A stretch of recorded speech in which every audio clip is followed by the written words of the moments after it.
हमने यूरोप को राज़िक मान लिया, हमने अमेरिका को राज़िक माना हुआ है, हमने ऑस्ट्रेलिया को, न्यूजीलैंड को। आप इंसल्ट कर रहे हैं उस अल्लाह ताला की ज़ात की जो राज़िक है। आप उसे इनडायरेक्ट ये कह रहे हैं कि हो सकता है इत्थे तो सानू देन जोगा नहीं, सानू यूरोप ही ले जा। एजेंट मांगते हैं 45 लाख 50 लाख 60 लाख वीजा लगवा के देने के। जब तक लालची जिंदा है ठग भुखे नहीं मरते।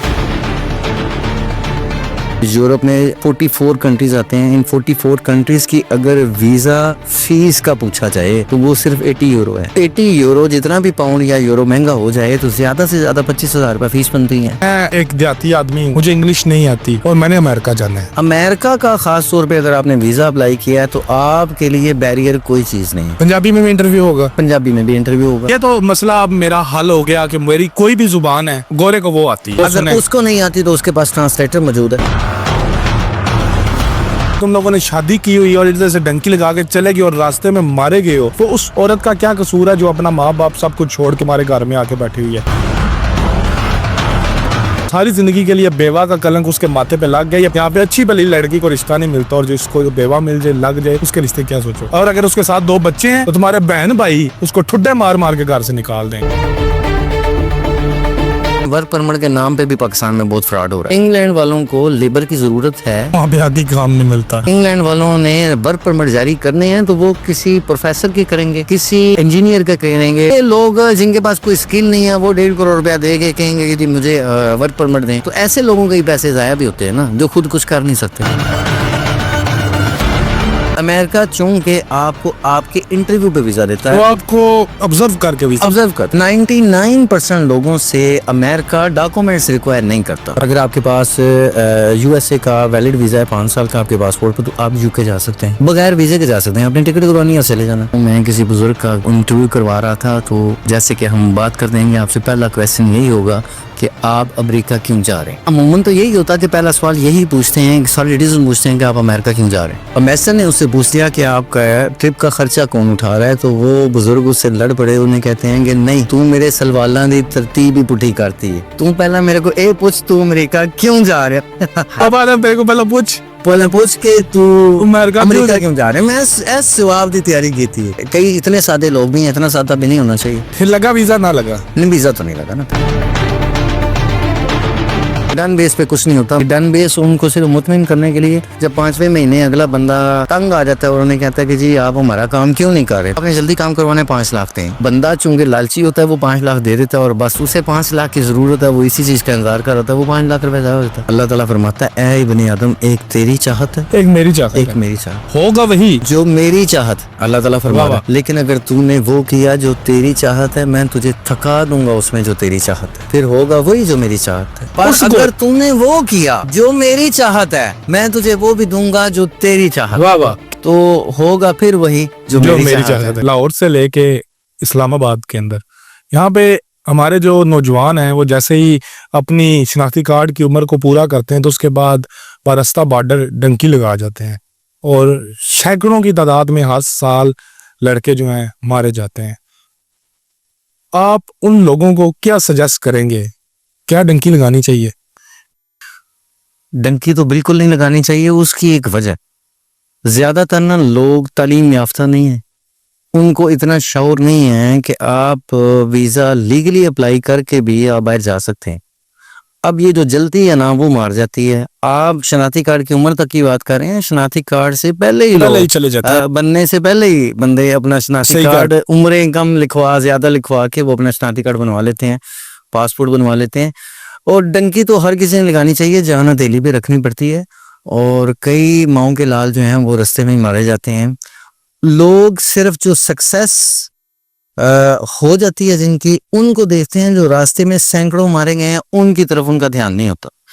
तो होना तो ये चाहिए जो मारे गए हैं उनको भी देखें, वो मोटिवेशन होनी चाहिए। हाँ, वो मोटिवेशन होनी चाहिए।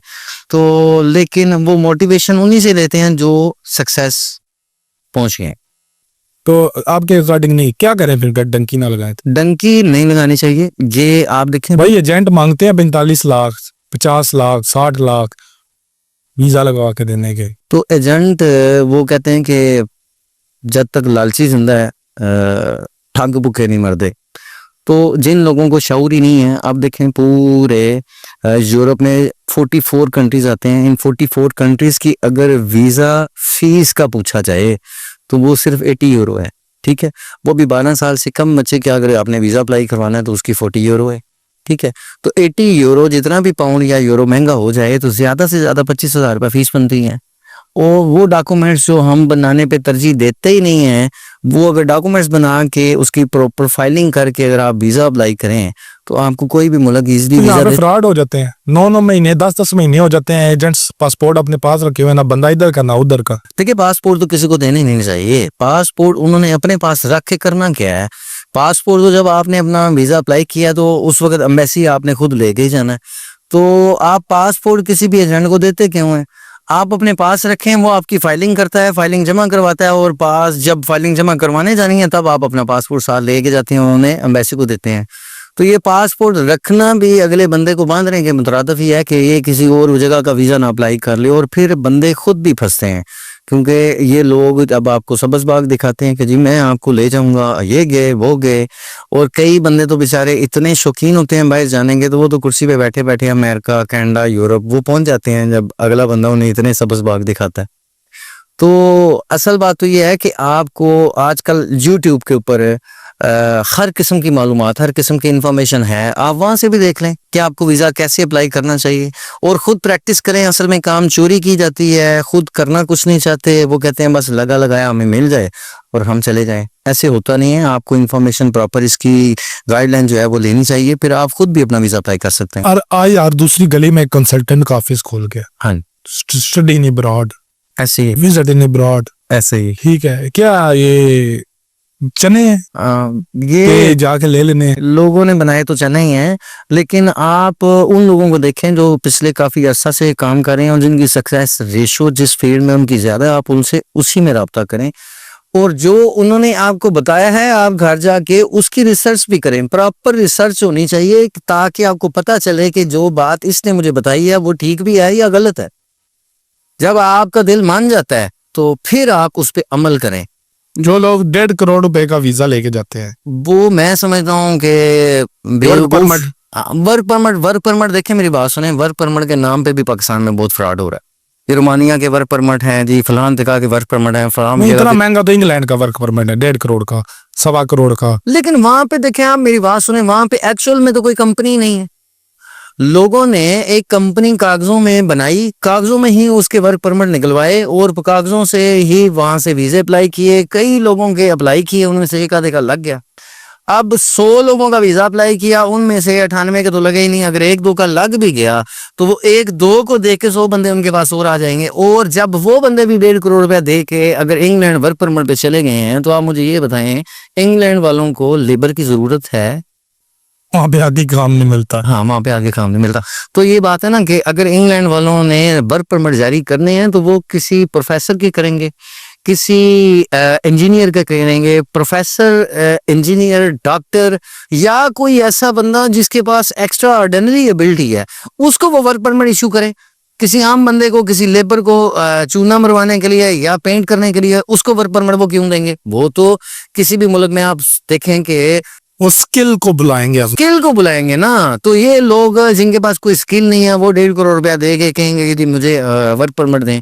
तो ऐसे लोगों के ही पैसे जाया भी होते हैं ना, जो खुद कुछ कर नहीं सकते। नहीं, ये तो होते हैं डन बेस पे। डन बेस, भाई वीजा लगा हाँ जी, तो पैसे देने हैं, ना लगा तो कोई पैसे नहीं। डन बेस पे कुछ नहीं होता। मेरे पास हजारों की तादाद में ऐसी कहानियां हैं जो लोगों ने डन बेस पे अपने वीजे अप्लाई किए।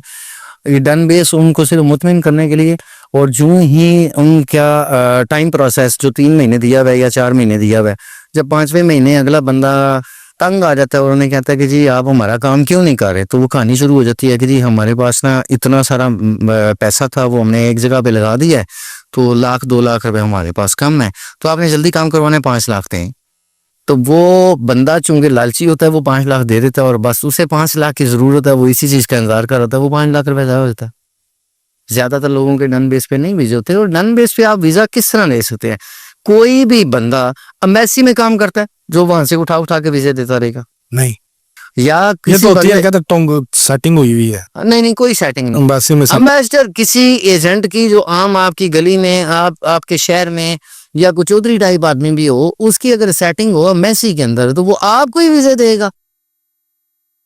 पहले हम मुझे बता, एम्बेसडर की ज्यादातर जो आप देखें ना, स्टेटस की बात है ना, हम चौधरी चौधरियों के साथ बैठेंगे, अमीर अमीरों के साथ बैठेंगे, गरीब गरीबों के साथ बैठेंगे। अगर कोई एम्बेसडर लेवल का आदमी है, उसकी मेरे साथ सेटिंग किस तरह हो सकती है? आप अमीर आदमी मुझ गरीब के साथ बैठ गए हैं ना, नहीं, ये बात नहीं है। देखे ना, बैठ गए हैं ना। नहीं, ये बात नहीं है। देखिए आदिल भाई, पता क्या है, आप जैसा हम इंफॉर्मेशन प्रोवाइड कर रहे हैं, Yes. आपने मुझे मदऊ किया, हम इंफॉर्मेशन ही प्रोवाइड कर रहे हैं। हम ये चाहते हैं कि ये जो और जितने ये मैं भी आपको लोग, एक बात बता दूं, ये कोई एडवर्टाइजमेंट नहीं है, ये बिल्कुल फ्री। मैं इस बंदे को इसलिए बुला के लाया हूं ताकि तुम लोग अपनी जानों पे और अपने बच्चों की जानों पे जुल्म मत करो। अगर तुम लोगों ने शादी की हुई और इधर से डंकी लगा के चले गए और रास्ते में मारे गए हो, तो उस औरत का क्या कसूर है जो अपना माँ बाप सब कुछ छोड़ के अपने तुम्हारे घर में आके बैठी हुई है, और अब सारी जिंदगी के लिए बेवा का कलंक उसके माथे पे लग गया। ये पाकिस्तान का माशरा है, यहाँ पे अच्छी भली लड़की को रिश्ता नहीं मिलता, और जिसको बेवा मिल जाए, लग जाए, उसके रिश्ते क्या सोचो। और अगर उसके साथ 2 बच्चे हैं तो तुम्हारे बहन भाई उसको ठुड्डे मार मार के घर से निकाल देंगे। आदिल भाई मैं एक चीज आपको बताना चाहता हूँ, फिर लोग ना लोगों के काम तब गड़बड़ होते हैं, या किसी भी इंसान का काम तब गड़बड़ होता है जब वो अल्लाह ताला की जात को छोड़ के पैसे पे तवक्कल करता है, माँ बाप पे तवक्कल करता है, वाह वाह, अपने जोरे बाजू पे तवक्कल करता है। अल्लाह अकबर। वो हर तरफ से घेरा जाता है परेशानियों में, और एंड वो यही होता है कि या अल्लाह मुझे इसमें से निकाल।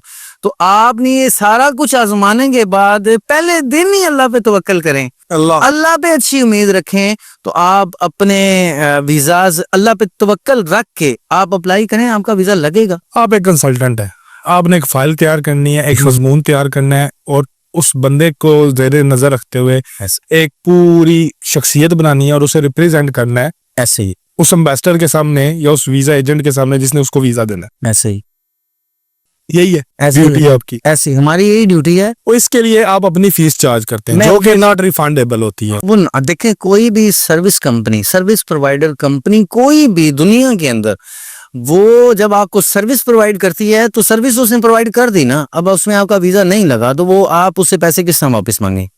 फर्ज करें मैंने यहाँ से लाहौर किसी काम को गया, वो काम मेरा नहीं हुआ, तो अब मैं ड्राइवर को कहूंगा कि मैं तुम्हारे साथ सफर करके आया हूं, मेरा किराया वापस करो, मेरा काम नहीं हुआ। तो उसने आपसे जो किराया लिया, उसकी एक सर्विस प्रोवाइड की कि आपको आपके शहर से उठा के लाहौर ले गया।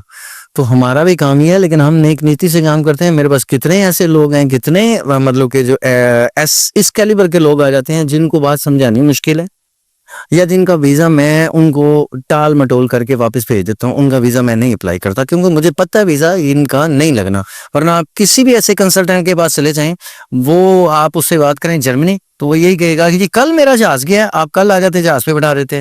हालैंड, तो हालैंड जी हमने परसों भेजा है। ऑस्ट्रेलिया, ऑस्ट्रेलिया तो हमारा रोजाना जहाज जाता सही है। कह रहे हैं आप, दुरुस्त है। अमेरिका तो जी मैंने 2000 बंदा भेज दिया। तो इस तरह नहीं होता। वो कहते हैं बस ये आ गया मेरे पास भागते चोर की लंगोटी सी, 10 20 30 50 1 लाख किसी तरीके से दिहाड़ी लगे और बस इसको घुमाई जाओ, खुद ही तंग आके फारिग हो जाए। बिल्कुल ठीक। मुझे ये बताएं, आपने फीस ले ली, हाँ जी। वीजा अप्लाई कर दिया, यस, और वीजा रिफ्यूज हो गया, वीजा उसने वीजा नहीं दिया, ऐसे ही है। अब दोबारा बंदा क्या करेगा? दोबारा बंदा दोबारा वीजा अप्लाई करेगा। आपने जो फर्स्ट टाइम गलती की, वो चाहे आपकी फाइलिंग में है या चाहे आप, फाइलिंग में हुई तो आप कसूरवार, वो हम कसूरवार है। हम पहली बात तो हम गलती करते, वो रीजन देता है रिफ्यूजल के साथ। रीजन देते हैं। ज्यादातर लोग, ज्यादातर जो कंट्रीज हैं वो इमिग्रेशन एक्ट लगाते हैं, जिस तरह कनाडा लगाता है 179B, अमेरिका लगाता है 214B, और इसके अलावा यूके जो है उसका भी एक एक्ट है ये इमिग्रेशन एक्ट। ये इस इमिग्रेशन एक्ट के तहत वो आपसे इतनी बात ही करते हैं कि we are not satisfied that you will leave our home country at the end of your stay. अच्छा, ये चीजें because your home ties is not sufficient या बाकी चीजें इस तरह की बताते हैं, तो आप दोबारा से अप्लाई करें, और वो गलती जो आपकी फाइलिंग में आप उसको कैसे हम आइडेंटिफाई करेंगे कि ये गलती थी? आइडेंटिफाई हो जाती है, आपकी प्रॉपर फाइलिंग हुई भी हो, या कई दफा ऐसे भी होता है कि आपको एक मुल्क ने वीजा नहीं दिया, आप दोबारा वीजा अप्लाई करें, हो सकता है इस दफा आपको वीजा मिल जाए। आप इसके अलावा फिर करेंगे क्या, मुझे बताएं। नहीं तो लोग कहते हैं रिफ्यूजल की मोड़ लग गई है हाँ, पासपोर्ट पे, पासपोर्ट खराब हो गया। नहीं, ये ऐसे ही है जैसे आपकी और मेरी किसी बात पे गुफ्तगू शुरू हुई, और मैं आपको अपना मौकफ समझाने में नाकाम रहा तो हमारी कन्वर्सेशन एंड हो गई। इसका मतलब है कि हमारी वो बात आगे चलेगी नहीं। अगर मेरे इसका मतलब है कि मुझे एम्बेसी ने वीजा नहीं दिया। अब सेकंड टाइम मैं आपके पास आऊंगा और अपना मौकफ अच्छे तरीके से बयान करने की कोशिश करूंगा और मैं कोशिश करूंगा कि आपको मेरा मौकफ समझ आ जाए। अगर आपको मेरा मौकफ समझ आ गया इसका मतलब है कि आप मुझे वीजा देंगे। वो बात ठीक है, अब मेरे पासपोर्ट पे यूएसए की रिजेक्शन की मोहर लग की है, यूएसए रिजेक्शन की मोहर नहीं लगाता। पासपोर्ट पे नहीं लगती? नहीं, पक्की बात है? पक्की बात किसकी है। लगती है? ज्यादातर इंग्लैंड है वो लगाता है। इंग्लैंड की रिजेक्शन की मोहर लग गई है मेरे हाँ। पासपोर्ट पे। तो ठीक है, इसमें अब मुझे यूएसए वीजा देगा? यूएसए वीजा देगा। क्यों उसे उस मोहर से कोई प्रॉब्लम नहीं होगी? क्यों? यूएसए इंडिपेंडेंट मुल्क है। यूएसए ने इंग्लैंड से पूछ के आपको वीजा देना है। हाँ, हाँ, वो तो लेकिन अपनी उसके मर्जी से दिमाग में जहन में जाएगा नहीं कि उसको उसने रिजेक्ट किया, कोई तो वजह होगी। तो कोई वजह वो खुद जब वो खुद आपको ऑथेंटिक पर्सन समझता है तो आपको वीजा देगा। वो ये नहीं देखेगा कि इसका फलाने जगह से रिजेक्ट हुआ है। यानी हाँ, आप क्रिमिनल एक्टिविटी आपने परफॉर्म ना की भी हो या आप किसी मुल्क में ओवरस्टे हो के अपना करेक्टर जो है वो गंदा ना आपने किया हुआ हो, आपको बाकी सारे मुल्क वीजा देंगे। नहीं तो वो रिकॉर्ड उन्हें कैसे मिलता है? वो रिकॉर्ड ये एयाटा मेमो से फर्ज करें आपने अपनी फेक ट्रैवल हिस्ट्री डाल दी, आपने यूके का वीजा अप्लाई किया और उन्हें बता दिया कि ये मैं 5 मुल्कों में पहले घूम के आया हूँ, अब 6ठा मुल्क आपका है, मैं आपको भी एक्सप्लोर करना चाहता हूँ। अब ये झूठ आप बोल नहीं सकते क्योंकि वो बरतानिया है ना, इंग्लैंड है, यूके है, वो दुनिया की दूसरी सुपर पावर है। वो उनके पास एक्सेस है एयाटा की। एयाटा है इंटरनेशनल एयर ट्रैवल एजेंसी। अगर आप उन्हें बताएंगे कि मैं 2006 में गया था तो वो वहां से आपका रिकॉर्ड मंगवा लेंगे और उसमें आप नहीं गए हुए होंगे, आपका कोई डाटा शो नहीं होगा तो आपको वो बैन करेंगे। इतना बड़ा फ्रॉड जब आपका पकड़ा जाएगा या आप 2 नंबर बैंक स्टेटमेंट उन्हें देंगे तो वो आपको बैन नहीं करेंगे। नहीं, अगर मैं गया हूँ और मैं उधर से रिपोर्ट होके आया हूँ, ये नहीं बताता उसको? नहीं तो उन्हें आपके पासपोर्ट पे डिपोर्टेशन की मोहर है और वो नहीं, नया check करें। पासपोर्ट बना लिया। नया पासपोर्ट बनवा लिया लेकिन आपका डाटा वहां पे उन पास मौजूद है और उनके पास एक्सेस है, वो चेक कर सकते हैं। नहीं, अगर ये हम नहीं बताते तो कितने % चांसेस है वो चले? ये वो शाज़ो नादर ही होता है कि कोई डिवोर्ट हुआ हुआ है और उसने उसे बताया भी नहीं तो उसका ये झूठ पकड़ा ना जाए, शाज़ो नादर ही होता है। आप लोग कईयों ने वीजे लगवाए हैं इसी तरह, लग गए? मैं जानता हूँ। हाँ, अभी हमारा लास्ट टाइम एक बंदा था, वो FIA के उस पे 2 केसेस थे। वो किसी जमाने में डंकी लगा के यहाँ से यूनान, पाकिस्तान से, और यूनान से वो गया था यूरोप में। वहाँ पे वो दोबारा से ह्यूमन ट्रैफिकिंग में पकड़ा गया। यूनान से वो ऑस्ट्रिया बंदे पहुंचाता था। अच्छा, वो किसी तरीके पकड़ा गया और उसको जेल में बंद कर दिया गया। 6 साल की सजा हो गई। पीछे वालों ने उसका जनाजा पढ़ दिया, फिर उसके कुल हो गए 40वां और अगली बरसी, फिर उससे अगली बरसी।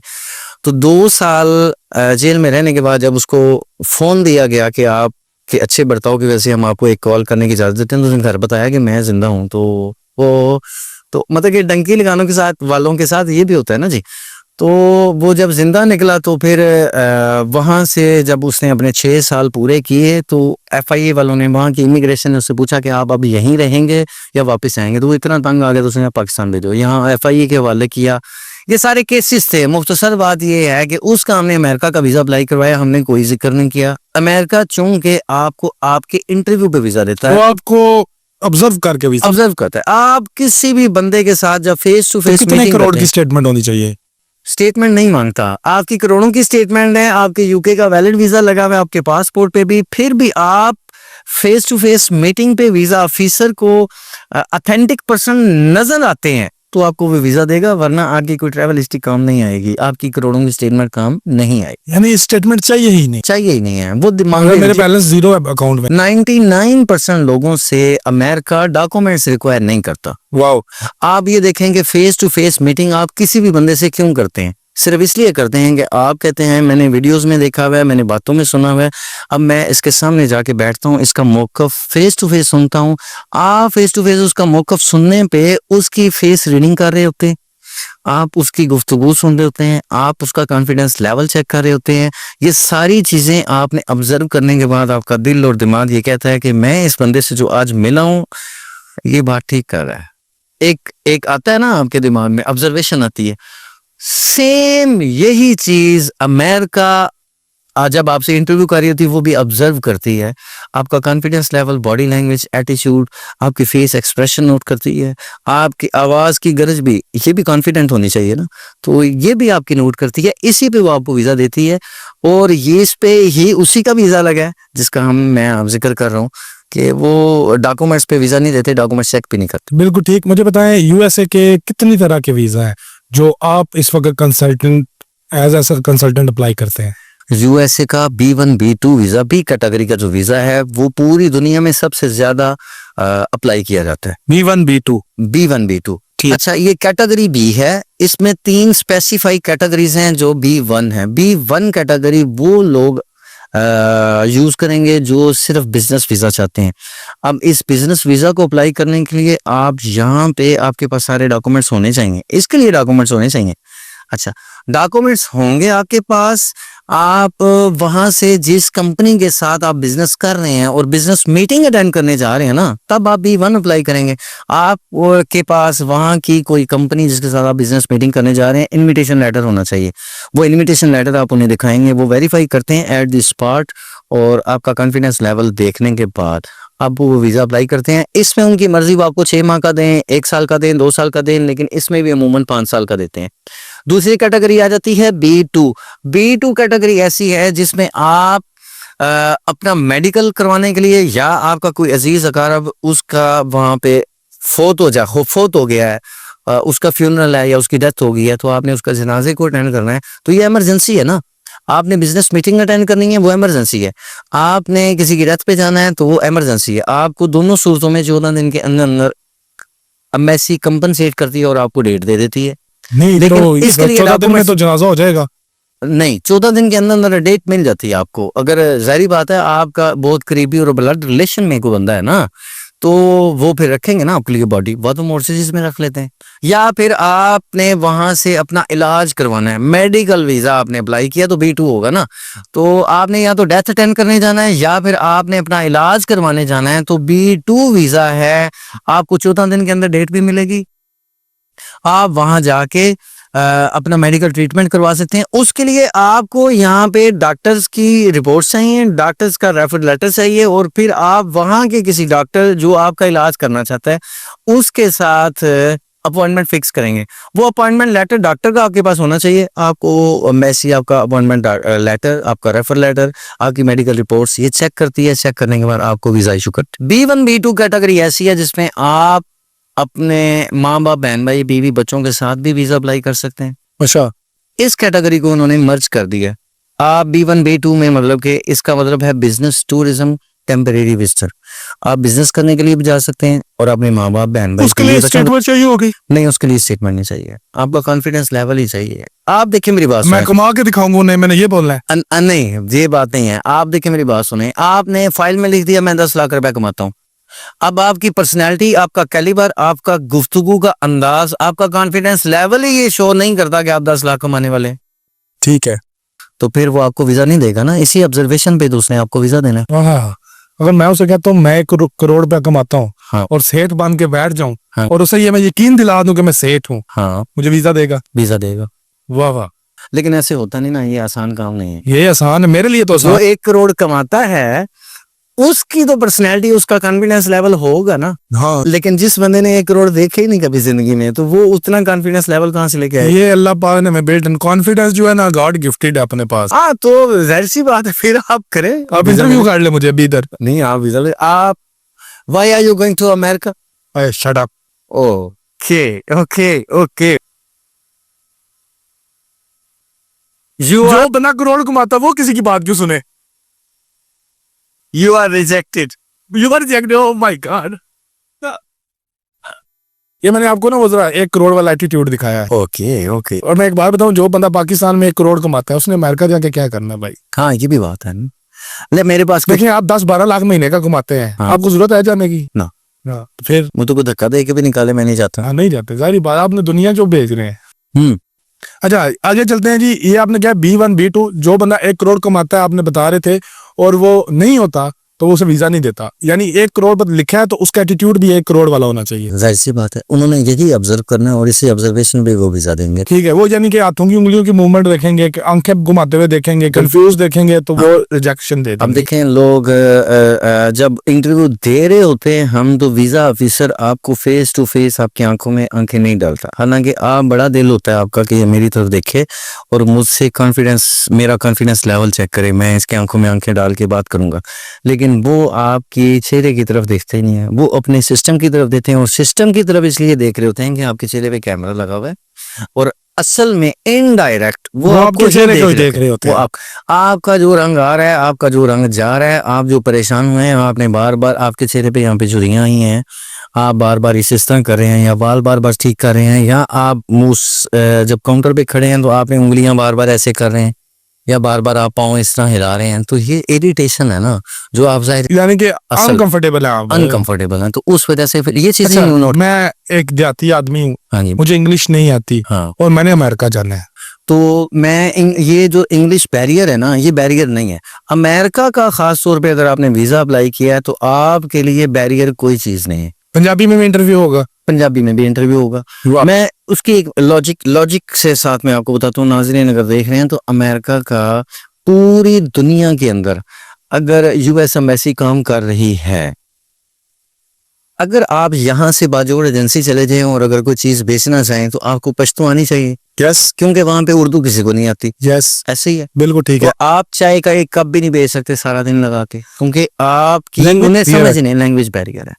अब ये यूएस एम्बेसी अगर इटली में परफॉर्म कर रही है तो इटली में वो 2 लैंग्वेजेस को प्रेफर करेगी, एक इंटरनेशनल लैंग्वेज इंग्लिश और दूसरी लैंग्वेज है उनकी national language Italian. Italian.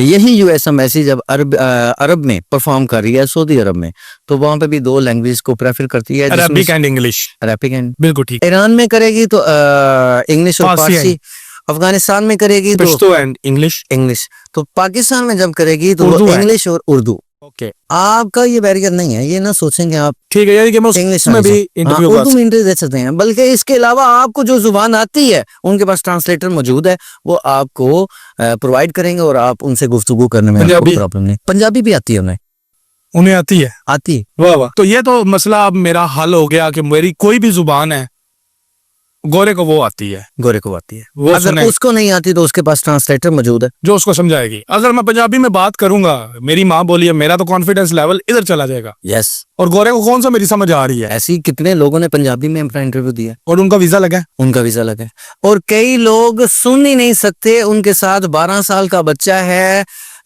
Visa officer ने क्वेश्चन किया, उस बंदे ने ऐसे किया, बच्चे ने समझा और वो नीचे होके बच्चे ने अपने बाप के कान में बताया, बाप ने बच्चे को जवाब दिया और बच्चे ने ऊंची आवाज में उन्हें बताया।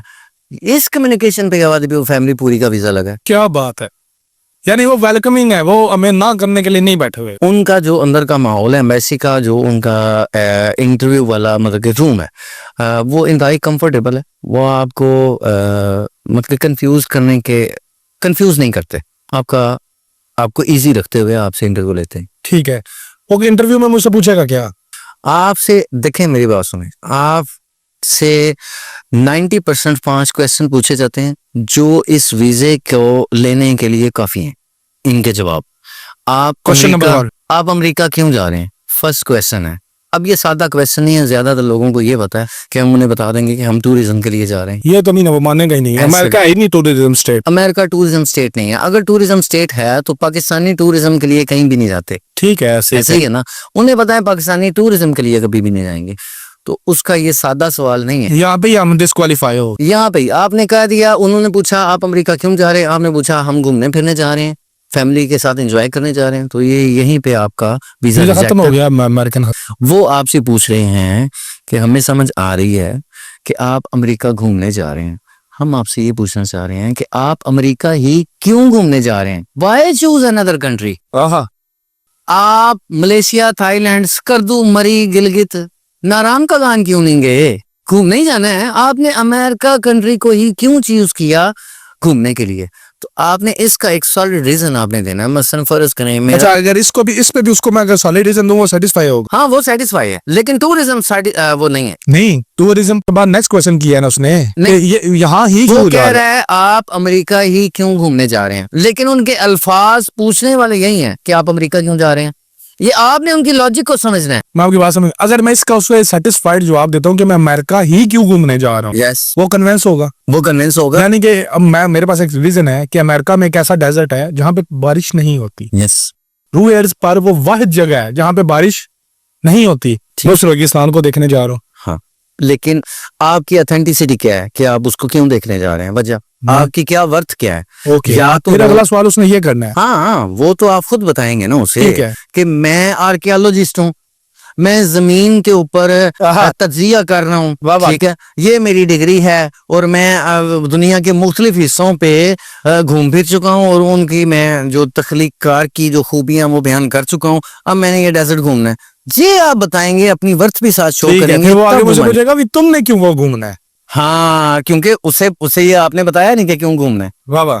ठीक है, मसलन फर्ज करें मेरा लास्ट टाइम एक वीजा लगा है, जो मेरी विन फाइल है वो मैं आपको बता रहा हूँ। कई कंसल्टेंट भी इसको नकल करने की कोशिश करेंगे, चलें कर लें, कोई बात नहीं, लोगों के वीजे लग रहे हैं, आप खिदमत करें।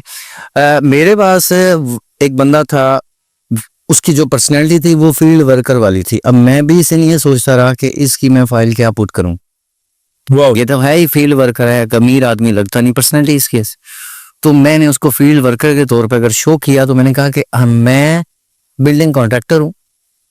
पर्सनैलिटी मैटर करती है ना, आपकी पर्सनैलिटी के साथ मैच होती भी हमने उसका। मेरे लिए अगर वीजा अप्लाई करेंगे तो क्या मजा लिखेंगे? आप तो जट हैं तो मोला जट लिखते हैं, फिर वही हम लिखेंगे।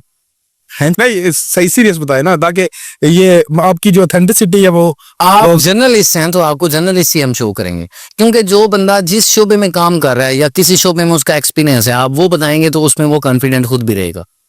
मेरा जर्नलिस्ट बताएंगे, जर्नलिज्म बताएंगे। मसलन फर्ज करें मेरे पास था एक बंदा, वो बिल्डिंग कॉन्ट्रैक्टर था, मैंने उसका यही बताया, उसको इंटरव्यू की तैयारी करवाई।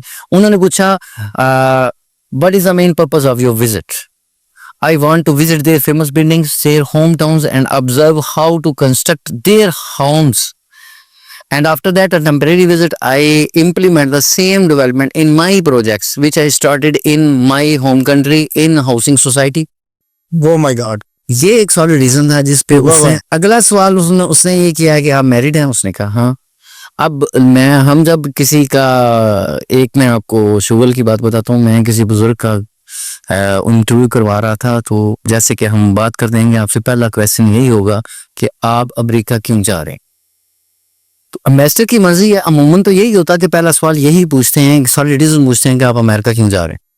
तो एम्बेसडर ने उससे पूछ लिया कि आपका ट्रिप का खर्चा कौन उठा रहा है, तो वो बुजुर्ग उससे लड़ पड़े। उन्हें कहते हैं कि नहीं, तू मेरे सलवालां दी तरतीब ही पुठी करती है, तू पहला मेरे को ए पूछ तू अमेरिका क्यों जा रहा है। तो ये चीज है, कई बंदे फिर इतने उसने क्या बोला, एम्बेसडर ने क्या बोला? तो एम्बेसडर ने ये कहा कि मैंने तो जो पूछा है आप उसका जवाब दें। तो देखे ना, आप वहां पे, आप घर में तो बैठे नहीं है ना, आप अपना इंटरव्यू देने जा रहे ठीक है, वो कहता है जो मैं पूछूं उसका जवाब दे। हाँ, तो लेकिन बाबा ने मेरे को पहले पूछ के तू अमेरिका क्यों जा रहे हैं, मैं ऐस जवाब की तैयारी की थी। तो ये मतलब कि कई इतने सादे लोग भी हैं, इतना सादा भी नहीं होना चाहिए। फिर लगा वीजा ना लगा? नहीं, वीजा तो नहीं लगा ना। फिर उसे समझ लग गई। हाँ, उसे समझ लगी कि इसका कोई कैलिबर नहीं है, जिसको इतनी समझ नहीं आती कि सादा शॉर्ट सा जवाब है कि आपके ट्रिप का खर्चा कौन उठा रहा है, तुम बोलो मैं खुद उठा रहा हूँ, दैट्स इट। अगले क्वेश्चन का जवाब दो। ठीक है, आगे चलते हैं जी। फिर क्या होता है? आप अमेरिका का वीजा अप्लाई करें। सर B1 B2 हो गया, स्टडी पे जा सकता हूँ। कैसे? जितने भी लोग, जितने भी बच्चे जिन्होंने FA किया हुआ है, जिन्होंने BA किया हुआ है और उनकी इंग्लिश अच्छी है, उनके IELTS में 6 बैंड है और वो स्टडी वीजा अगर अप्लाई करना चाहते हैं, तो उनको मैं मशवरा दूंगा कि वो USA का स्टडी वीजा अप्लाई करें। उसकी एक वजह, आप यूरोप में कनाडा का, ऑस्ट्रेलिया का अगर वीजा अप्लाई करते हैं तो सबसे पहले आप अपनी एडमिशन करवाते हैं। अच्छा, एडमिशन फी 35 लाख है, 40 लाख है आपके कोर्स की, वो आपने जमा करवाई। जमा करवाने के बाद आप एम्बेसी की तरफ मुंह करते हैं और एम्बेसी आपके डॉक्यूमेंट्स देखती है। अगर वो आपका वीजा रिजेक्ट कर दे तो आपकी 5% एडमिनिस्ट्रेशन फीस काटती है, जो कि अगर 40 लाख भी है तो वो आपका 5 लाख रुपए बनता है, आपका नुकसान हो जाता है। नहीं, ये तो 5 लाख तो 10% से भी ज्यादा हो गया। हाँ, वो 10% से भी ज्यादा, मतलब कि 5% एडमिनिस्ट्रेशन फीस उसने काटनी, कंसल्टेंसी काटी जाएगी, 2 लाख बाकी है। रुपया काट गया। लेकिन यूएसए का वीजा अप्लाई क्यों करना है, मैं ये मशवरा क्यों दे रहा हूँ, आपने एक I-20 फॉर्म है जिसकी आपने, मतलब कि जिसको हम एडमिशन फॉर्म कहते हैं, आप किसी कॉलेज या यूनिवर्सिटी में दाखिला लेंगे तो आपने I-20 फॉर्म की फीस अदा करनी है, वो $350 है, $350। आपने पूरे कोर्स की फीस अपना वीजा लगने के बाद अदा करनी है। तो इसमें अच्छा। हाँ, तो आपको इंग्लिश जरा वो जारी बात है बोलनी पड़ेगी, वो तो और वो आनी चाहिए जो स्टूडेंट वो भी है, इंटरव्यू बेस्ड है। वो भी इंटरव्यू बेस्ड है। अगर आप अपने इंटरव्यू के दौरान उन्हें ये सेटिस्फाइड नहीं कर सके कि मैं लीगल स्टूडेंट हूँ और मैं वाकई पढ़ने के लिए जा रहा हूँ, तो आपको फिर भी वीजा नहीं दिया जाएगा। बिल्कुल ठीक। आगे एक वीजा आता है जिसे सेलिब्रिटी वीजा, P3 वीजा कहते हैं। हाँ, इसकी एक पी कैटेगरी भी है जिसमें सेलिब्रिटीज अपना वीजा अप्लाई करते हैं। मसलन कोई फिल्म इंडस्ट्री है, फिल्म इंडस्ट्री के जो भी डायरेक्टर या प्रोड्यूसर हैं, वो सब के वीजे, सब लोगों के वीजे इकट्ठे अप्लाई करेंगे, बनेगी पी कैटेगरी। लेकिन जब किसी इदारे की तरफ से इकट्ठा किसी सेलिब्रिटीज का वीजा अप्लाई होगा तो वो P3 कैटेगरी में आएगा। मसलन फर्ज करें शाहिद अफरीदी क्रिकेट टीम में शामिल है, तो PCB जो है वो इनके अगर यूएसए के वीजाज अप्लाई करवाएगी तो वो P3 कैटेगरी के होंगे। लेकिन अगर वही शाहिद अफरीदी अगर इंडिविजुअली यूएसए का वीजा अप्लाई करेगा तो वो B1 B2 करेगा। ठीक है। और ये जो वीजा F1 स्टडी वीजा है, उसके बारे में HIB H1B H1B इनका वर्क परमिट है, और वर्क परमिट अमेरिका स्किलफुल लोगों को देता है। इसके लिए आपके पास प्रॉपर डिग्री होनी चाहिए। ये जो लोग फिर रहे हैं ना कि जी मैं आपको अमेरिका का 1 करोड़ का और 2 करोड़ का वीजा ले देता हूँ, और फिर वो कहते हैं जी 9 महीने हो गए हैं, 2 साल हो गए हैं, पैसे खा गया, तो यही वजह है। वो आपसे वादा तो कर लेते हैं, असल में वो खुद पढ़े लिखे नहीं होते। H1B visa work permit visa है, इसके लिए आपके पास जिस काम का वीजा वो आपको दिलवा रहा है उसके मुतल्लिक आपके पास प्रॉपर डिग्री होनी चाहिए, तो आपको ये वीजा मिल जाता है। लेकिन ये H1B वीजा अगर फर्ज करें आप डॉक्टर हैं, आप प्रोफेसर हैं, आप इंजीनियर हैं, आप साइंसदान हैं, तो फिर आप पाकिस्तान छोड़ के वर्क परमिट पे बाहर जाएंगे क्यों? ये भी बात है। यहाँ पे बड़े मौके हैं। हाँ, तो डॉक्टर लेकिन किसी की साइज से कम थोड़ी। हाँ ये तो है, लेकिन डॉक्टर्स भी जाते हैं क्योंकि वो अपना फ्यूचर यहाँ पे वो अच्छा, मैंने कितने डॉक्टर्स के वीजे भी लिखवाए हैं।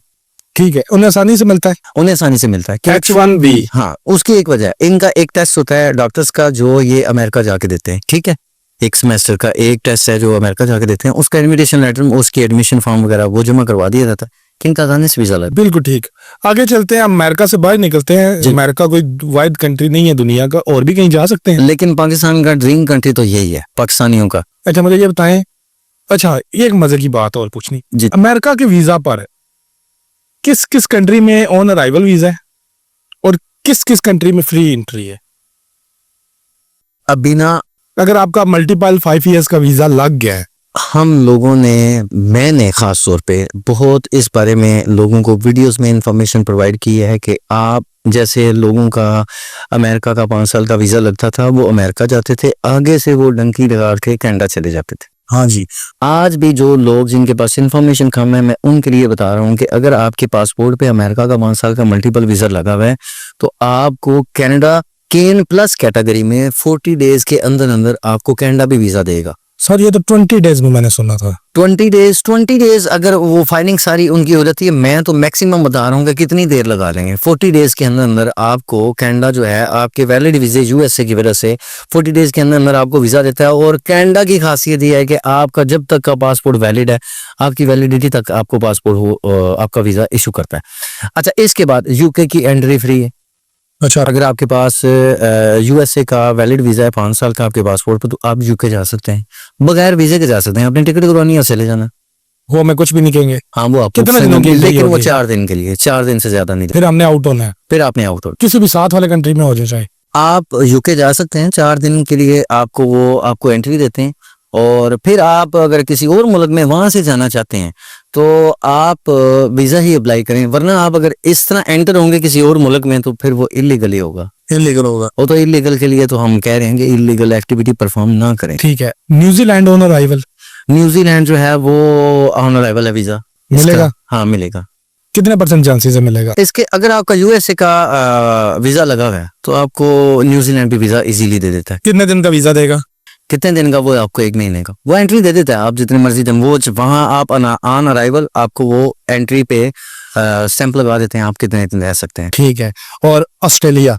ऑस्ट्रेलिया भी आप वीजा असल में ना यूएसए का वीजा इतना स्ट्रांग वीजा है, आप दुनिया के किसी भी मुल्क का यूएसए का वीजा लगे हुए आप अप्लाई करते हैं आपको वीजा मिल जाएगा। नहीं, ऑन अराइवल देगा ऑस्ट्रेलिया? ऑस्ट्रेलिया ऑन अराइवल देगा? जी जी देता है। नहीं जी, ये आपको अफादियत और फजीलत और बरकत सुनाई है यूएसए के वीजे की कि आपको इंग्लैंड फ्री एंट्री देगा। वो 4 दिन की होगी, लेकिन आपके पासपोर्ट के ऊपर यूके की भी मोहर लग जाएगी और आपका पासपोर्ट जैसे according to Pakistani public strong होगा। ऐसी फिर आप न्यूजीलैंड जाते हैं उधर से ही तो आपको ऑन अराइवल वीजा मिलेगा, ऑस्ट्रेलिया ऑन अराइवल मिलेगा, और फिर आपको कनाडा भी 20 दिन में वीजा दे रहा है। यानी कि आपने एक वीजा लेना है और उसके साथ जो आपकी ट्रैवल हिस्ट्री बननी है, उसके बाद अगर आप दुनिया के नक्शे के ऊपर किसी भी मुल्क पे उंगली रखेंगे तो आपको वीजा ऐसे मिलेगा। मिलेगा। अब तुर्की का 15 दिन में वीजा इशू हो जाता है, फिर आपके पास यूएसए का वीजा 15 मिनट में 15 मिनट में वीजा। 15 वाह जी वाह। यानी आप समझ रहे हैं कि कितनी फजीलत और बरकत है एक वीजे की। साथ सारे तो अच्छी मजे की गल है। सो पैसे कितना लग सर? सर ये इसमें इसकी 55,500 फीस है, जो कि आपने एम्बेसी फीस आपने अल्फला में जमा करवानी है। आप अपने credit card, visa, master card से भी अपनी पे कर सकते हैं। इसके साथ साथ पाकिस्तान में रहते हुए हमें इसकी अपॉइंटमेंट डेट के लिए बड़े मतलब मसाइल हैं, अपॉइंटमेंट डेट से इसकी नहीं आती। तो हम एज अ कंपनी जो लोगों को कंसल्टेंसी इसकी प्रोवाइड कर रहे हैं, वो तकरीबन हम 2 से 2.5 लाख रुपए लेते हैं। और 2.5 लाख रुपए इस और पे जो दूसरी खर्चा आ फीसिस जाता है तो वो इसमें जितने भी क्लाइंट्स हैं उन्होंने अपना आईडी कार्ड और पासपोर्ट, एक परफॉर्मर है उनकी पर्सनल इन्फॉर्मेशन हम उनसे शेयर करते हैं। मिलना लोगों से ज़रूरी है, उनकी पर्सनैलिटी मैं भी समझता हूँ, उनको ऑब्जर्व करता हूँ, उनसे सवाल जवाब मेरे लाजमी हैं, उसके बाद ही उसकी प्रोफाइल हम जो है वो पुट करते हैं। और ये भी लोगों को बता दें ये 2.5 लाख रुपया जो मेरा बताएगा उसके लिए है। हम वो ये ना आदिल सारों भाई, के लिए होते जाहिर सी बात है आपके साथ साडा पॉडकास्ट है। क्रेडिट देना ना खा जो। नहीं आपकी तरफ से जो बंदा आएगा हम उसी से 2.5 लाख रुपया चार्ज करेंगे। वैसे तो इसका आप पता है अमेरिका का वीजा है, तो ये तो खैर अगली बात पे चलते हैं हम। 2.5 लाख रुपए में अमेरिका बंदा इंशाल्लाह ताला 99% इसकी वीजा रेशो है। और ये आजकल ये भी क्या आसराइयाँ चल रही हैं कि ट्रंप आ गया और ट्रंप ने बड़ी इलीगल लोगों को बाहर निकाल रहा है। तो भाई इलीगल लोगों को ही बाहर निकाल रहा है ना। आप भी तो पाकिस्तान में सिर्फ अफगानियों को बाहर निकाल रहे हैं, आप क्यों निकाल रहे हैं? इलीगल अफगानियों को। हाँ इलीगल है, इलीगल अफगानियों को आप बाहर निकाल रहे हैं ना, वो जा भी रहे हैं।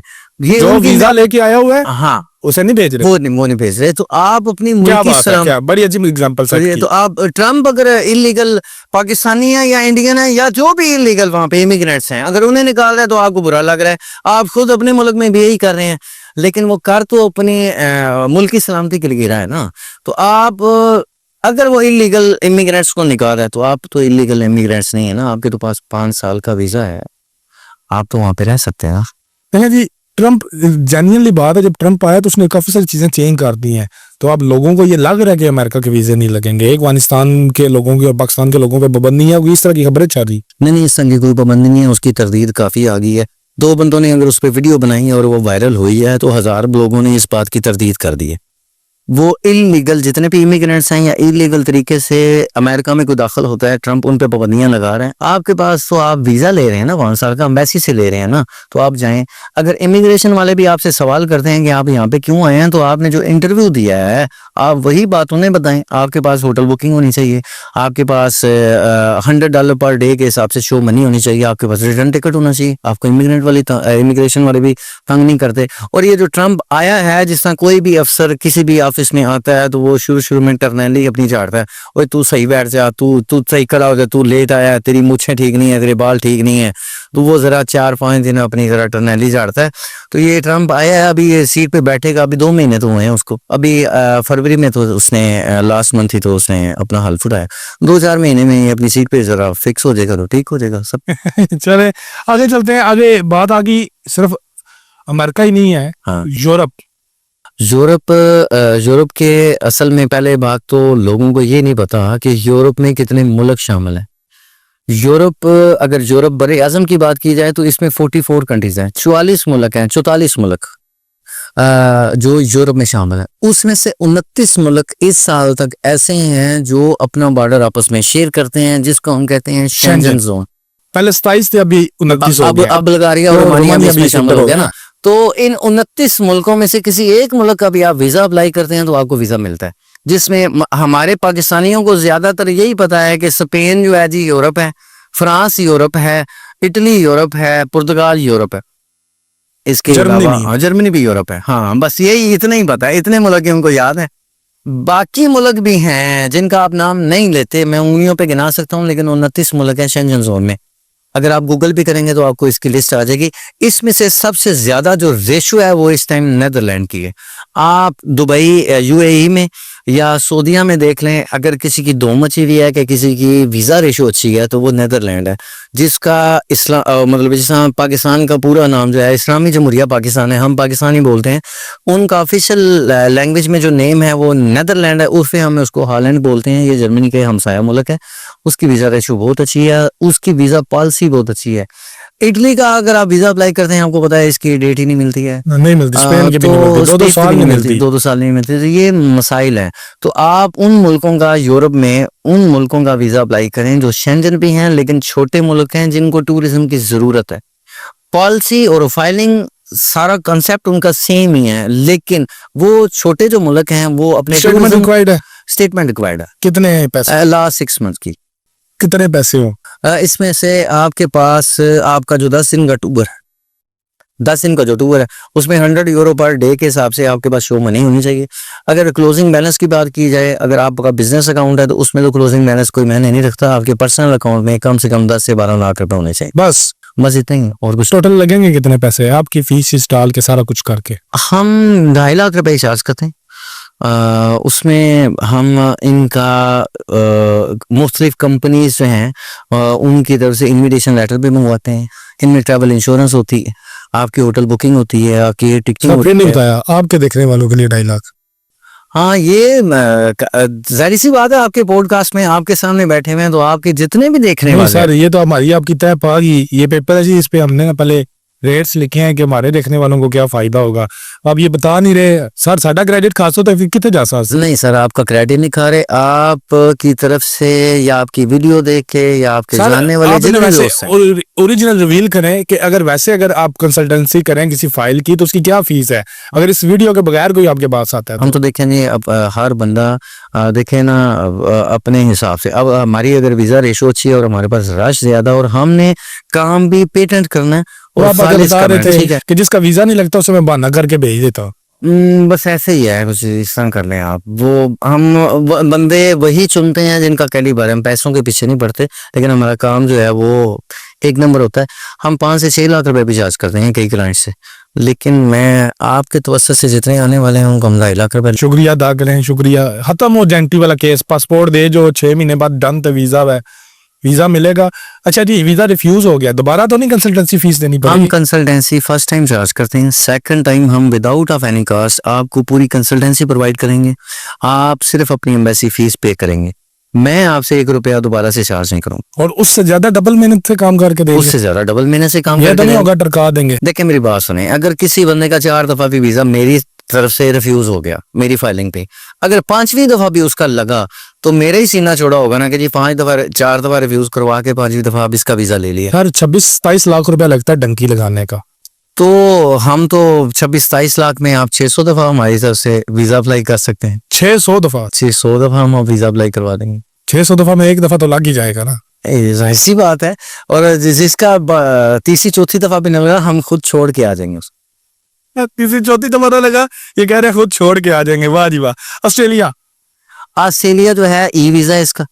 ऑस्ट्रेलिया के लिए आपकी बैंक स्टेटमेंट जो है तो मिनिमम 3 माह की भी चल जाती है। ये विजिटर कैटेगरी है, सब क्लास 600। ऑनलाइन इसका वीजा आता है जिसको हम पेपर वीजा बोलते हैं, इसका स्टिकर वीजा नहीं है। इसके लिए कोई इंटरव्यू नहीं है। आप अपनी 3 महीने की बैंक स्टेटमेंट अच्छी अगर आप बना लेते हैं, उसमें हम 10-12 लाख 14 लाख रुपए क्लोजिंग बैलेंस है, सब क्लास 600 इसकी विजिटर जो इसकी क्लास है विजिटर वीजा की कैटेगरी है। आप इसकी फीस जो है तकरीबन 50-55 हजार है, इससे ज्यादा नहीं है, बस इतनी। तो आपको ई वीजा ये भी 20 से 22 दिनों में मिल जाता है। ठीक है। प्रॉपर फाइलिंग है इसकी, लेकिन वो ऐसा नहीं है कि जो भी थोड़ा सा जी शऊर आदमी है वो अपना कर नहीं सकता। तो हम इसके लिए अपनी कंपनी के डॉक्यूमेंट्स भी आपको प्रोवाइड कर देंगे, एज ए एम्प्लॉय भी शो कर देंगे कि हमारे पास ये काम कर रहे हैं। वाह वाह। हाँ, वहाँ स्ट्रेट फॉरवर्ड बात है, वो हम किसी से झूठ बोल के उसकी कंसल्टेंसी लेते भी नहीं। नंबर आपका दे रहा हूँ, हाँ एड्रेस भी चला रहा हूँ। जी जी जो मेरा पाकिस्तानी भाई जी जी धक्के खा के एजेंटों से जलील होकर जी जी आपके पास आए, आप मुझे एक अल्लाह को हाजिर नाज़र जान के एक वादा दे, अगर उसका आपको पता चल गया वीजा नहीं लगेगा, यस, आप उसका वक्त जाया नहीं करेंगे। मैं ये वादा करता हूँ।